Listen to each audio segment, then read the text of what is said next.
Hi, welcome to this online workshop on postgraduate study. I'm Louise Setti. I'm a careers consultant at the University of Manchester, and I'm going to be introducing you to the different types of postgraduate study and how to decide if postgraduate study is right for you. Although a recording will be available, you might want to take some notes. So,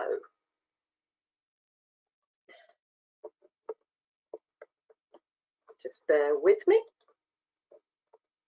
There we go. So I'm joined by careers colleagues, Dr. Sarah Ashworth, who links with the Faculty of Biology, Medicine and Health, that's VMH, Dr. Ben Carter, who links with the Faculty of Science and Engineering, FSE, Elizabeth Wilkinson, our lead careers consultant for postgraduate study, and Kiri Protopapa, Employability Executive for International Students. They're here to answer your questions, which, because you're in listen-only mode, you can put forward via the questions box at the side of your screen. To help us give the best answer, please include your current course and year of study at the start of your question. Later in the webinar, all being well, I'll be joined by Charlie Ball, who is Head of Higher Education Intelligence at Graduate Prospects. One of the things I'll be asking is, given the impact of coronavirus on the UK economy, is this a good time to consider postgraduate study? So first of all, I'd love to know where you are today. So please could you type in the name of your town or city using the question box. I'm just going to have a look. Stockport, Manchester, Germany, Munich. Oh, fantastic, welcome. China, Scotland, Essex. Another one from Manchester. London. Oh, terrific. So pleased to have you join us today. Southampton. So you're here far and wide, and I hope it's as sunny where you are as it is in Manchester. Pretty unusual for us in Manchester. We're enjoying a bit of a treat. So I'm going to start by introducing you to the different types of postgraduate study, courses which typically can be studied part-time or full-time. And these are master's courses for a very wide range of subjects. Postgraduate diplomas, and these are one step down from a master's course, so usually a bit shorter. MBAs, Masters in Business Administration, which often attract people who are already established in a career. So the average age of the student on that kind of course is slightly higher than, say, for a master's. PhDs, please note you may need to have done a master's before doing a PhD, particularly if you're studying a humanities subject. Professional qualifications, and an example of one of these is a PGCE, so a postgraduate certificate for education, for teaching, and also conversion courses, which set you on track for a profession not linked to your first degree. So an example of that is a current graduate diploma in law for non-law graduates, which gets them to the same level as a law graduate, ready for further study that's needed to become a solicitor or barrister. So how are you going to find out about postgraduate study? Well, as I said, after this online workshop, you will get a recording so you can access these web links more easily.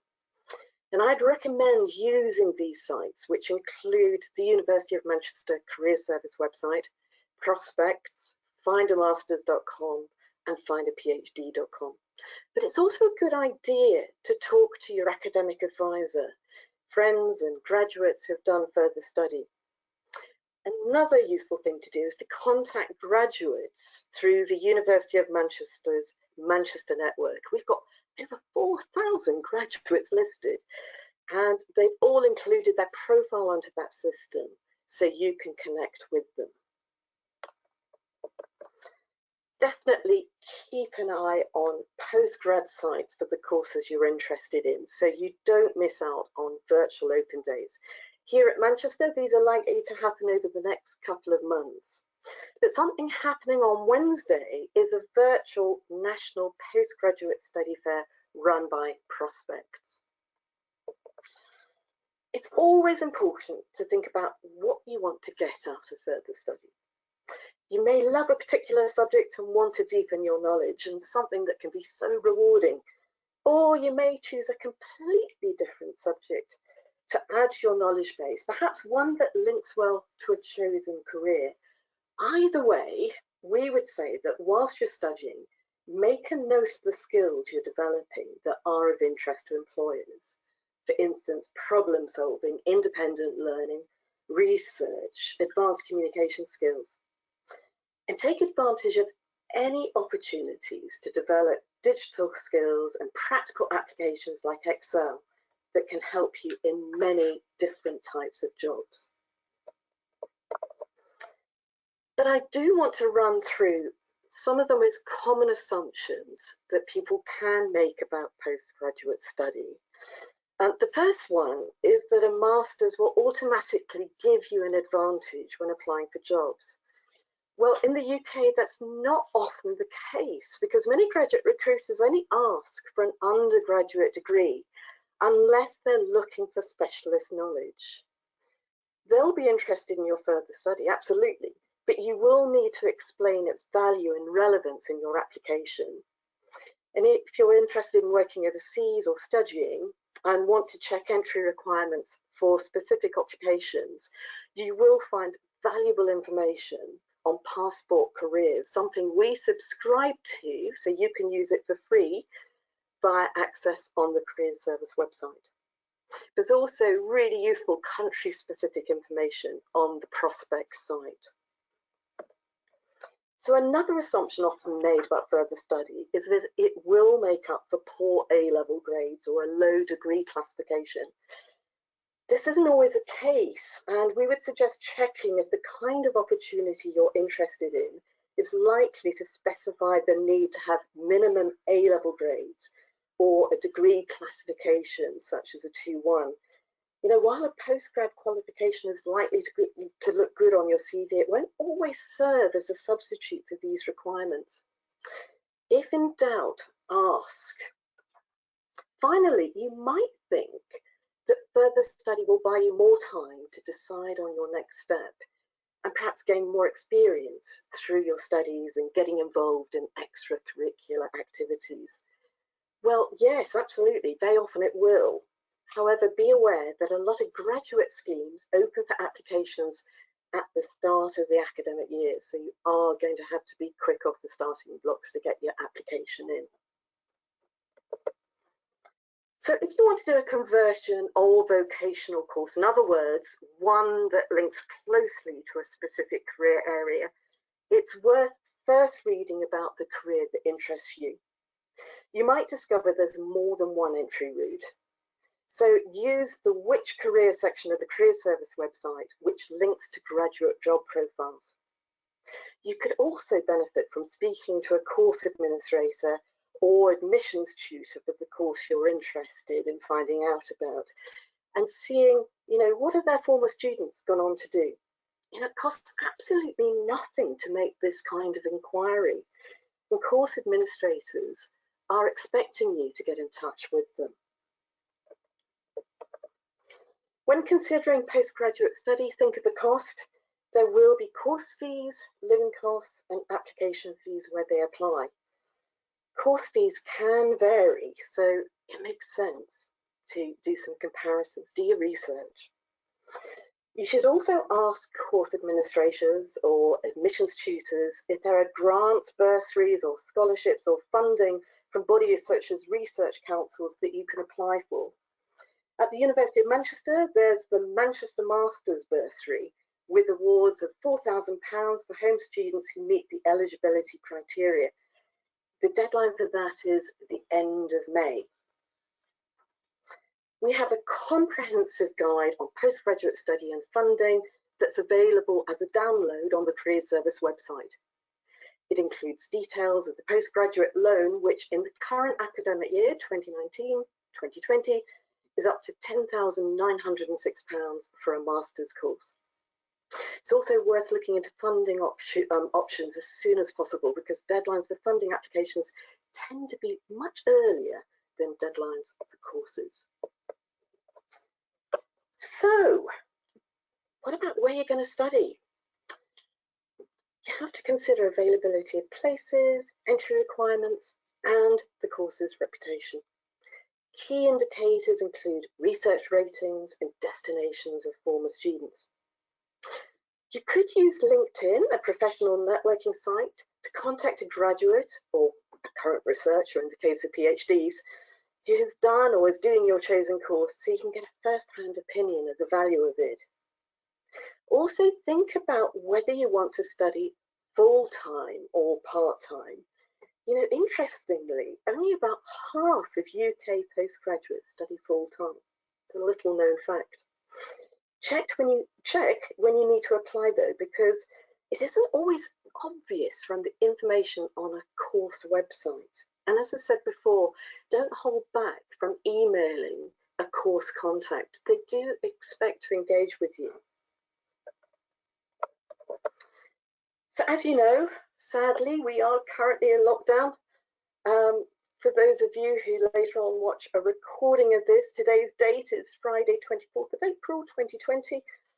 So when making inquiries about courses, it's important to ask if the published start date might change, or if the course might initially be delivered online.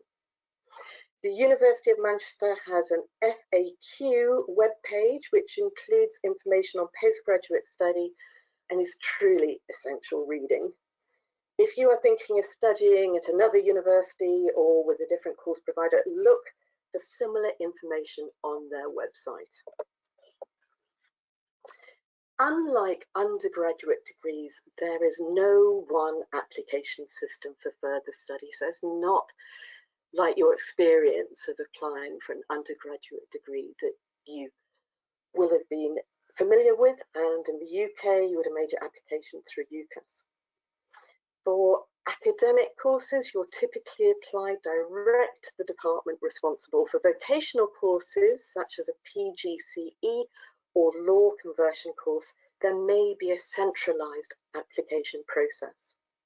In all cases, be prepared to provide information about your academic record, academic references, and reasons for wanting to apply. If you're asked for an official transcript of the modules you've studied and grades you've achieved, get onto this straight away, as it will take time to process your request. You'll also very likely be asked to write a personal statement. You know, this is a bit like writing a covering letter for a job application, in that you need to explain why you're interested in the course and the university where you would like to study, and crucially, why should they be interested in you? If you're a borderline application, for instance, if you're a borderline applicant, for instance, you're on the margins of getting the required degree classification, a convincing personal statement that clearly explains your interest in the course and your suitability could make all the difference. Once you've drafted your statement, you can book an applications advice appointment with the Careers Service to receive feedback.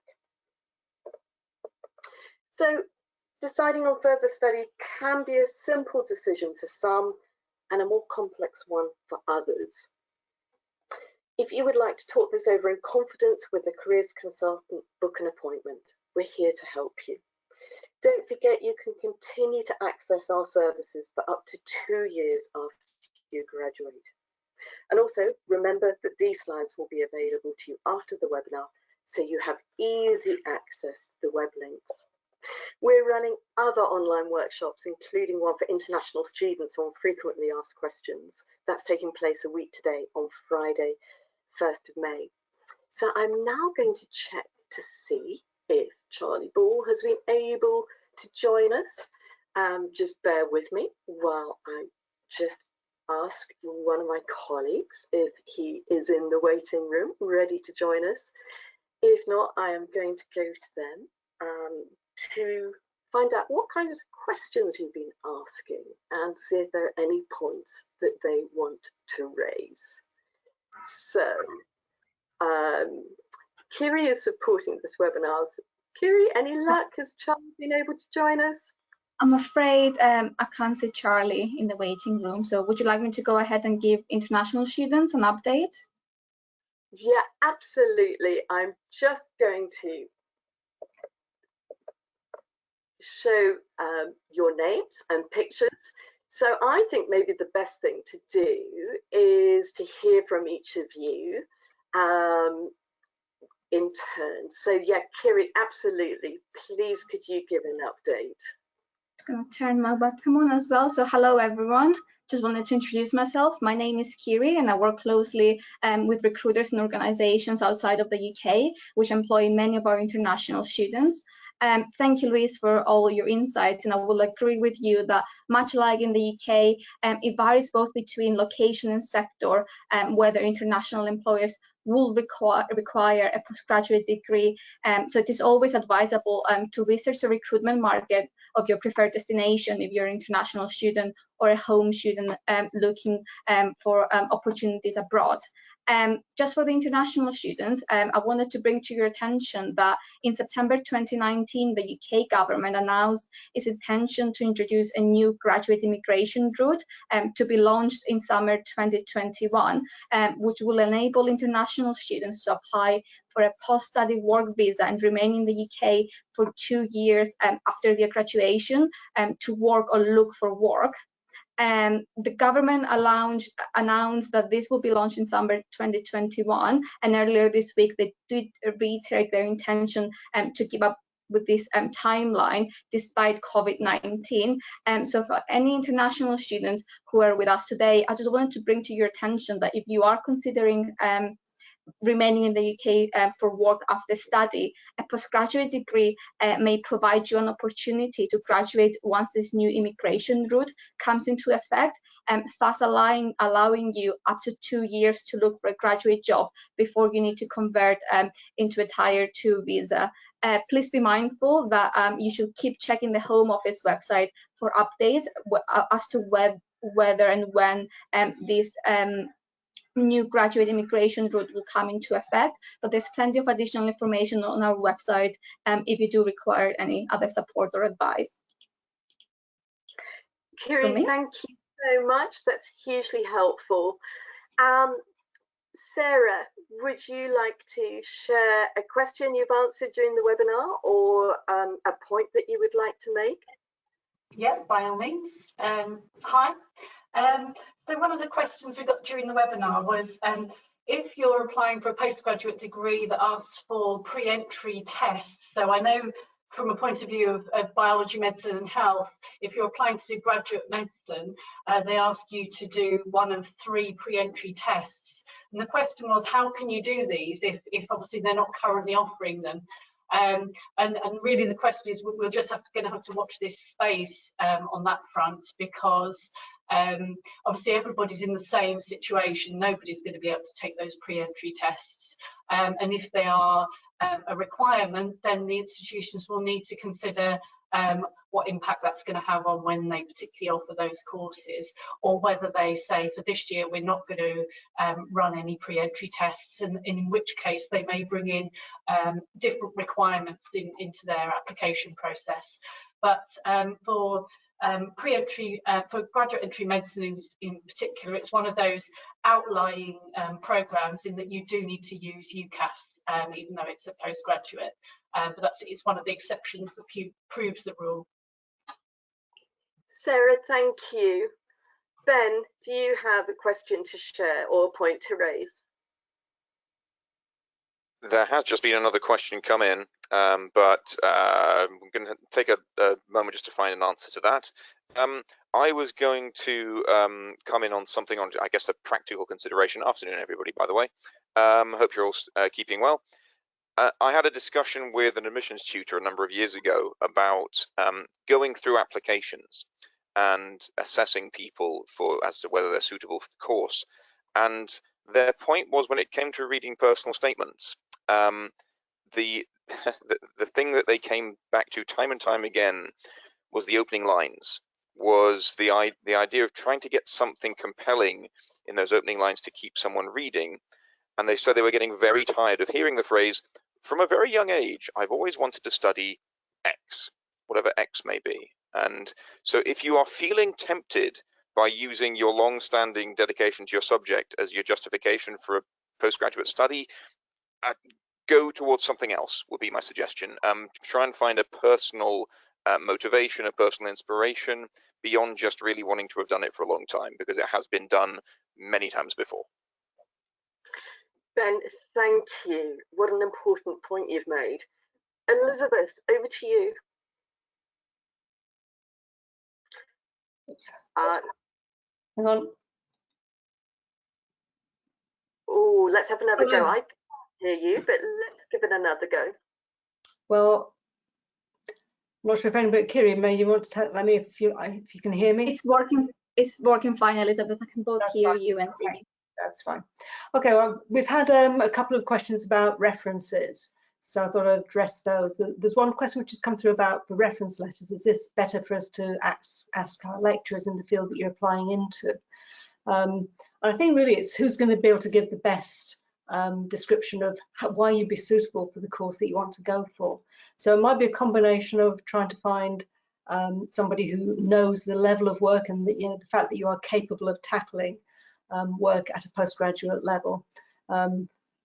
This may be somebody who is one of your lecturers, but if they don't know you very well, then they don't know you personally very well and your ability to demonstrate competence in the subject that you're going for, other than just in an exam, then it might be better to go for an academic advisor. A lot of the skills which are needed for postgraduate study are fairly generic across a wide range of courses. So it's not just the in-depth knowledge of the subject that they're looking for. They're looking for your ability to be able to be self-motivated, to be able to critically analyse materials, and that doesn't have to be in the very specific subject that you want to do for your postgraduate course.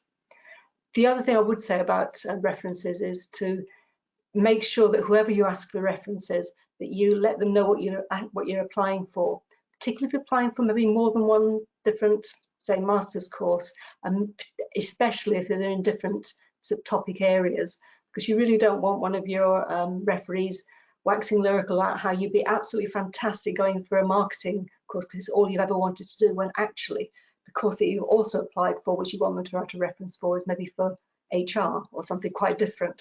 So give your referees as much help as you can, let them know what your motivation is, the courses that you're looking for, why you're looking for them, and sometimes even just remind them of the good things that you've done during your undergraduate degree, so that it makes them it makes it a lot easier for them to write a good reference for you. Elizabeth, thank you. We're going to see if Charlie Ball could take part in a webinar at a later date, but I can share with you that from a conversation I had with him earlier this week about the impact of coronavirus on the economy, it does seem that, if you've decided postgraduate study is right for you and that you would like to begin a postgrad course in the next academic year, that timing might work in your favour when there is so much uncertainty about the economy. So that is something to consider. But I think what you should have picked up from this presentation and the points raised by my colleagues is deciding on postgraduate study is a very personal decision. And, the career service is here to help you if you want to talk it through with the careers consultant. We are open throughout the year, Monday to Friday, during normal office hours. And so please don't hesitate to make an appointment to talk about your interest in postgraduate study or perhaps a chosen career, because we are here to offer assistance and share our insights. Over to my colleagues again. Is there a question that you have answered that you would like to share, Sarah? Hi, Sarah. Yes, can you hi hear me? there. Sorry, I was just unmuting my my microphone. Yeah, I was just in the process of answering a question here, which is, can you apply for a master's at any time, or is there a certain time period after graduating in which you need to you need to apply. And what I was saying in answer to that question is there's no real time limit on when you apply for a master's programme.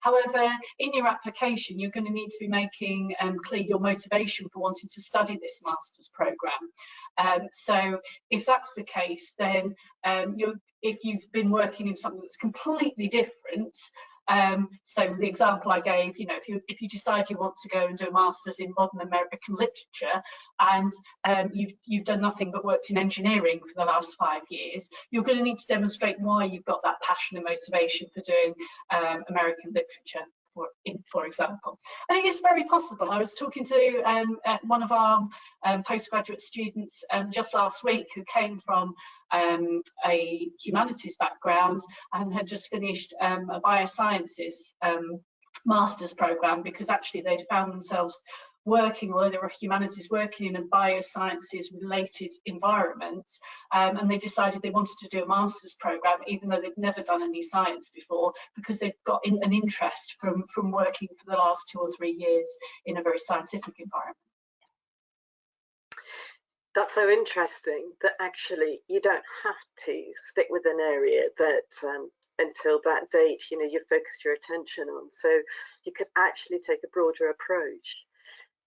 Ben or Elizabeth or Kiri, do you want to share a question you've answered? Might be easier if I pick something out so we don't have issues with microphones. Ben, you first.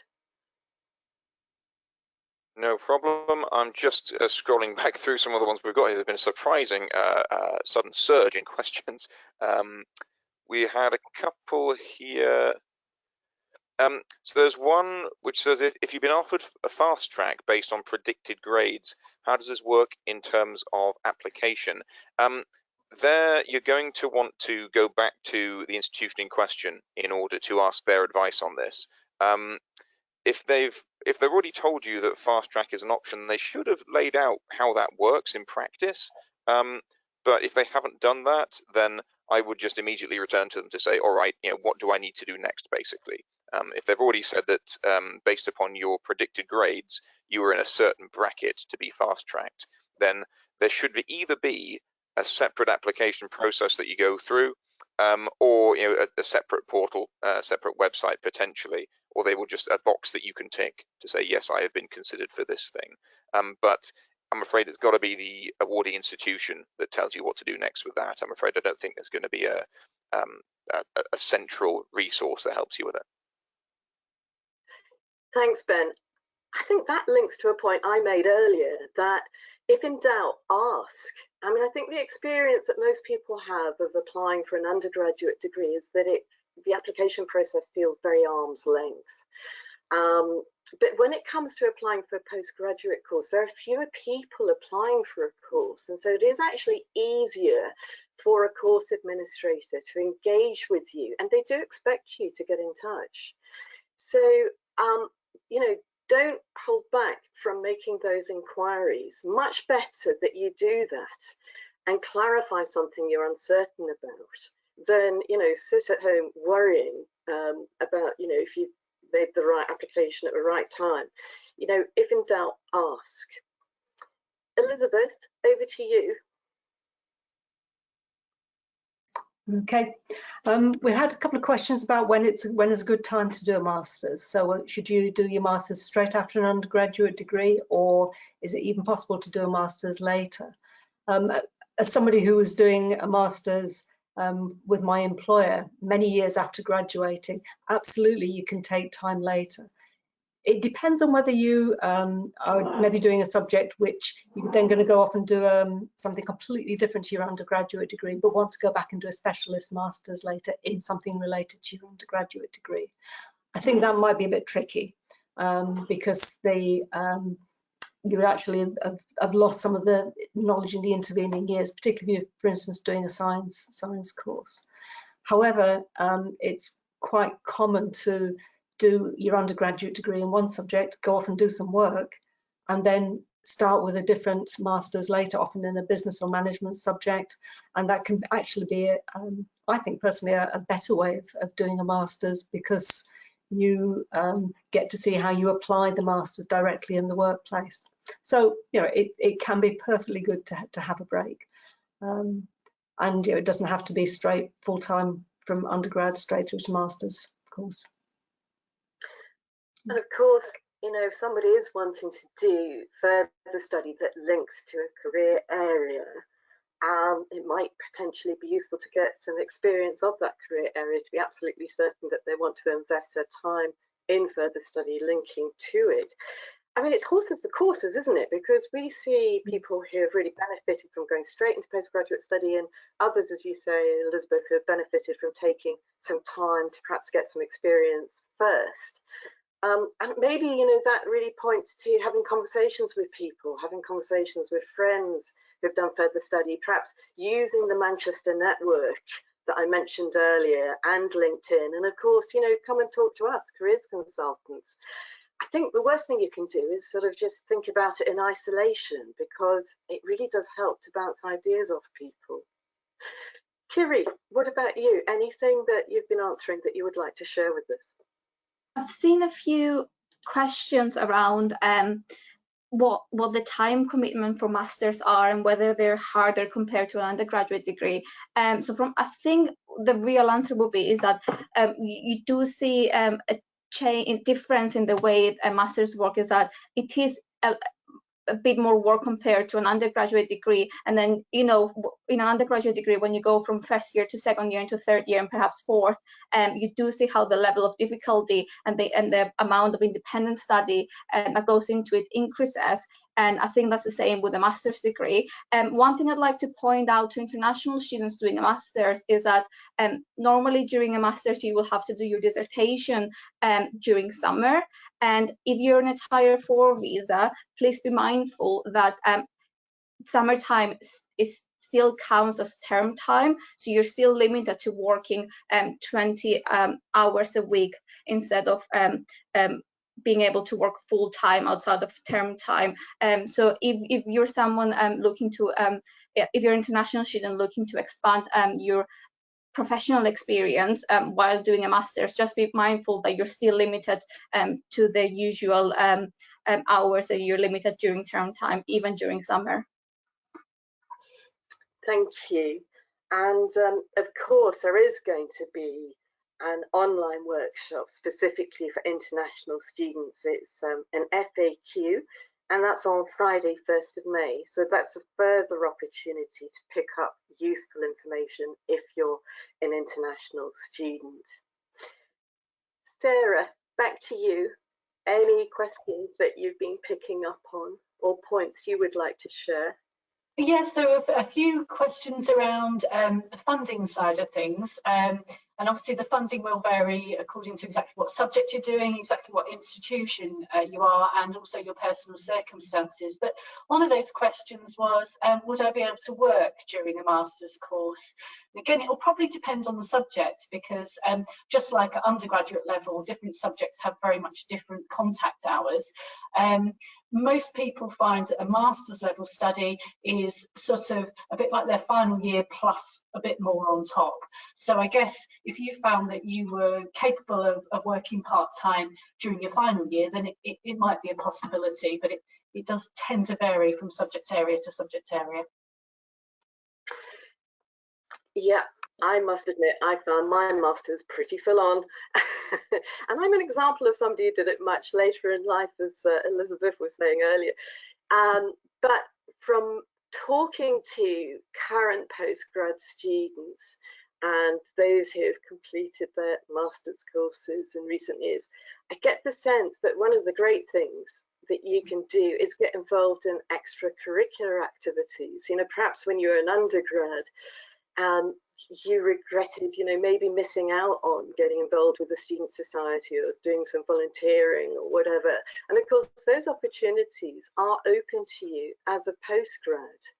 And you might even get more out of them because, you know, you're that much older and perhaps have a clearer sense of the input you would like to make and what you would like to get in return. So that's another consideration. The thing about studying at Manchester is I think we've got over 400 student societies, which is just mind-boggling. Ben, over to you, please. I was going to come around to a question regarding, I guess, a more careers and a more non postgraduate study related strand of this, which is that every year when I meet those who are studying for their master's degree, the people will come at different times of year to the career service to seek advice, and quite often it is round about May or June when the dissertation is getting a bit more cemented. They've got a feel for where they're at. They've got a sense of the timeline going ahead, and they feel, yes, I'm now ready to talk careers stuff. And I feel for these people because I wish I could tell everybody starting a master's course that time is somewhat against you. So please don't leave it that long before you start considering what will happen after the master's course.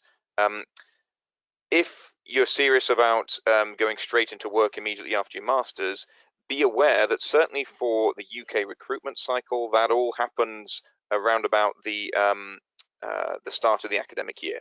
So unfortunately, as soon as you're ensconced in your new postgraduate course, as soon as you are busily throwing yourself into a new discipline, a new location, I'm afraid you're also going to have to get busy with applying for work as well. If you want to fit in around the graduate recruitment cycle, then please be aware you want to do that early. Please do not leave it too late. What an important point. And of course, you can get help with your applications from the Career Service. Elizabeth, over to you.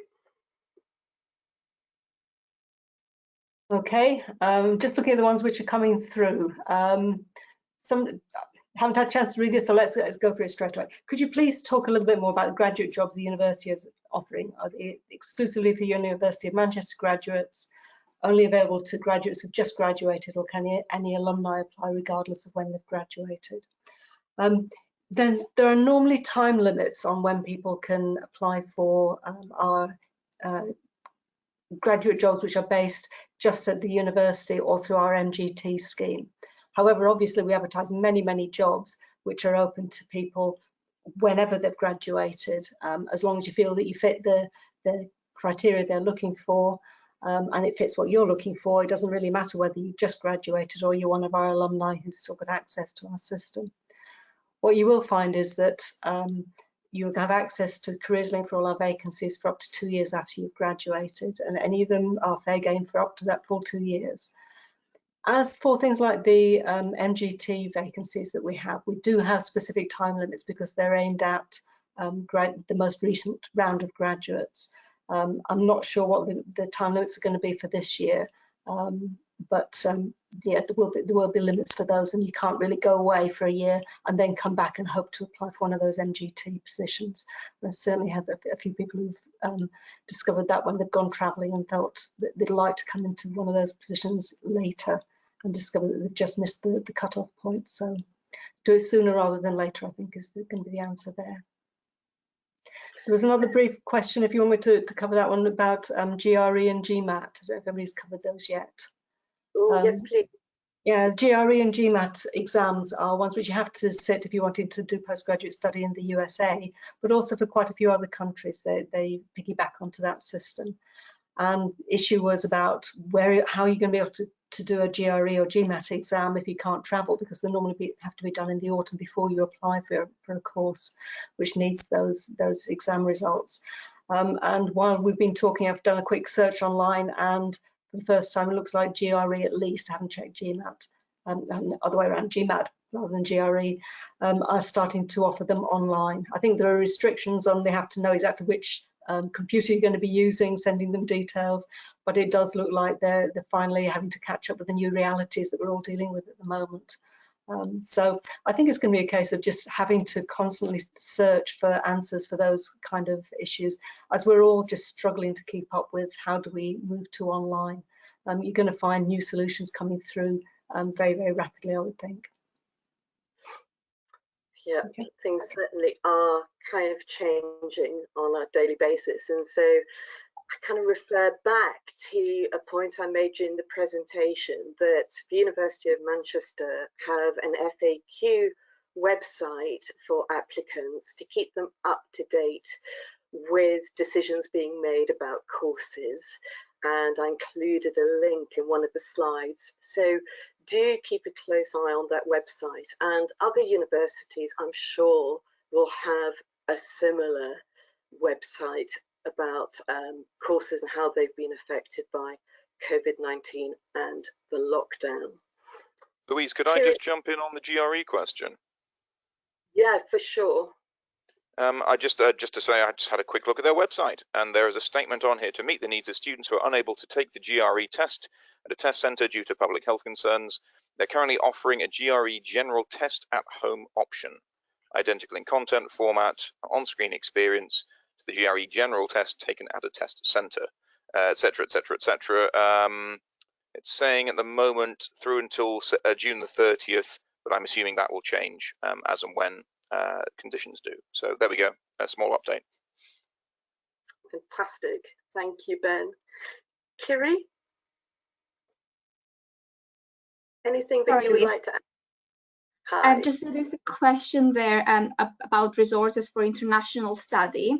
I'll say have a look on our website. There's two websites that you can use. One of them is Prospects that has specific country. It has like country-specific pages that you can look into a specific recruitment market, and also there's some information there about studying in those locations as well. The other one is Passport Careers, and if you can't find what you're looking for, feel free to just email us, and we'll try our best to support you. Thank you. That's hugely helpful. Just seeing if there are any other questions coming in. Sarah, are you picking up on any while I'm checking? Yes, so I was just in the process of answering a question that was asking, is it possible if you've applied for a master's course, can you defer it for a year if you decided you didn't want to study for this year? My advice would always be go direct to the course admissions and to speak to them. Certainly I've seen students who have done this, who have deferred their course. It will quite often depend how competitive the individual course is. So if it's a very competitive course, then they're perhaps less likely to offer you a deferment than if it's sort of got a more regular level of competition for the places on that course. So it would mostly be done on a case-by-case basis. So go direct to the admissions team for that course. Thank you. Thanks. And Ben. Hi, Sorry, Ben. Hello. Sorry, just glancing at questions here. Let's see, you suddenly find yourself partway through something and then think, oh yes, I should be talking now. Yes, so there is a question down here regarding, in terms of graduate jobs within the university, can some of these be subject specific, working as a researcher, for example? Now, that I think can be tricky because you're essentially looking then at work which, sorry, is my audio okay, by the way? You're then looking at work which could potentially require somebody with a PhD. Now that it's going to depend an awful lot on the specific needs of the university and the research groups who are there. The things which are offered through Manchester Graduate Talent, for example, which Elizabeth mentioned, they don't tend to be too subject specific, although there's a lot of variation in that. If you're looking for ones which are going to be a direct draw on your master's degree, then it's hard to get that right without spending some time talking to supervisors, without talking to the researchers already at that institution, I'm afraid. Some universities do recruit straight into their departments from their from their graduate class, but I'm afraid it does depend on an awful lot of factors. Okay, thank you. Elizabeth again. Just okay. ready. Yep. Sorry, taking a little time to boot back up. Just to add to that one, which Ben was talking about, I think the person who asked the question was talking specifically about wanting to work as a researcher, potentially in psychology, and there is quite a tradition of having research assistants in psychology who are recent graduates. I do know people who've gone from a research assistantship into positions where they're now eventually ultimately ending up doing a PhD, which is lovely to see. I think I would just be a little bit cautious at the moment, though. Obviously, we're all in quite difficult positions. The university is no exception to this. And at the moment, we do have a hiring freeze. So we're really not sure where the university is going to be in terms of offering jobs for anybody at any levels over the next few weeks at least. So certainly keep an eye on things which might be coming up at the university.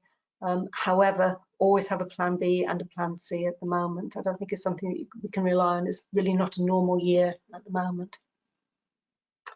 What great advice. Thank you.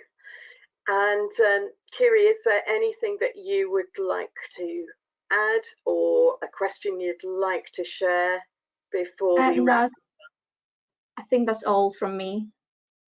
Okay, just give one last opportunity to Sarah, Ben and Elizabeth to share a question or point before we bring this to a close. I'll just come in on one. Oh, Sarah, you got there first. Yeah. I'll beat you to it. So from a biology student, a query, so I'll take that one.